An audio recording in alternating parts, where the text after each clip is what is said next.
देश में paper leak का सिलसिला थमने का नाम नहीं ले रहा है। नीट के बाद अब महाराष्ट्र में शिक्षक पात्रता परीक्षा यानी टीईटी का पेपर लीक होने की खबर है। इसके चलते रविवार 28 जून को होने वाली परीक्षा महज एक दिन पहले ही रद्द करनी पड़ी। इस घटना से लाखों उम्मीदवारों की महीनों की मेहनत पर पानी फिर गया है। महाराष्ट्र राज्य परीक्षा परिषद ने पुष्टि की है कि 28 जून को होने वाली टीईटी परीक्षा स्थगित करनी पड़ी है। यह परीक्षा पूरे राज्य में 1028 केंद्रों पर कराई जानी थी, जिसके लिए करीब 4,28,000 उम्मीदवारों ने रजिस्ट्रेशन कराया था। इसमें 2,26,000 से ज्यादा पहले से कार्यरत शिक्षक भी शामिल हैं। महाराष्ट्र राज्य परीक्षा परिषद के मुताबिक गोपनीय सूचना मिलने के बाद भिवंडी पुलिस ने 27 जून की सुबह एक जगह छापा मारा। जांच में कुछ लोगों के पास ऐसे प्रश्न पत्र मिले जिनके कई सवाल टीईटी परीक्षा के प्रश्न पत्र से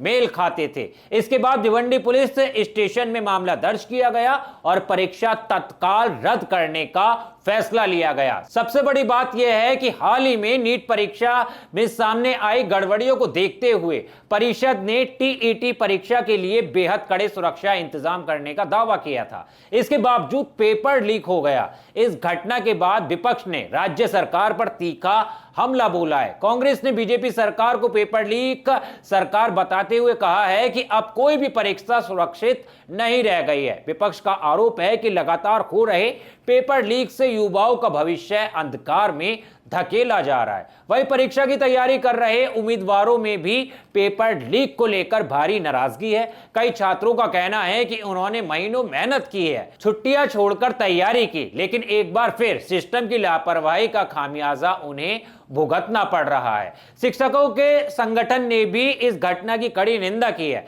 उनका कहना है कि बार बार होने वाले पेपर लीक से पूरी परीक्षा प्रणाली पर गंभीर सवाल खड़े हो रहे हैं। उन्होंने दोषियों के खिलाफ सख्त कार्रवाई किए जाने की मांग भी की है। हालांकि परीक्षा परिषद ने उम्मीदवारों को राहत देते हुए कहा है कि दोबारा परीक्षा होने पर उम्मीदवारों को फिर से एप्लीकेशन भरने की जरूरत नहीं होगी। पहले से पंजीकृत सभी अभ्यर्थियों का रजिस्ट्रेशन मान्य रहेगा और उनसे कोई एक्स्ट्रा फीस भी नहीं ली जाएगी। परीक्षा की नई तारीख अगले 2-3 दिनों में घोषित की जाएगी। लेकिन सबसे बड़ा सवाल अब भी वही है, आखिर हर महत्वपूर्ण परीक्षा से पहले पेपर लीक कैसे हो जाता है? हर बार जांच और कार्रवाई का भरोसा मिलता है, फिर भी ऐसी घटनाओं का सिलसिला रुक नहीं रहा है। क्या कभी ऐसा इंतजाम हो पाएगा जिसमें छात्रों को अपनी मेहनत का सही नतीजा मिल सके, या फिर हर बार परीक्षा से पहले युवाओं को यही डर सताता रहेगा कि कहीं इस बार भी पेपर लीक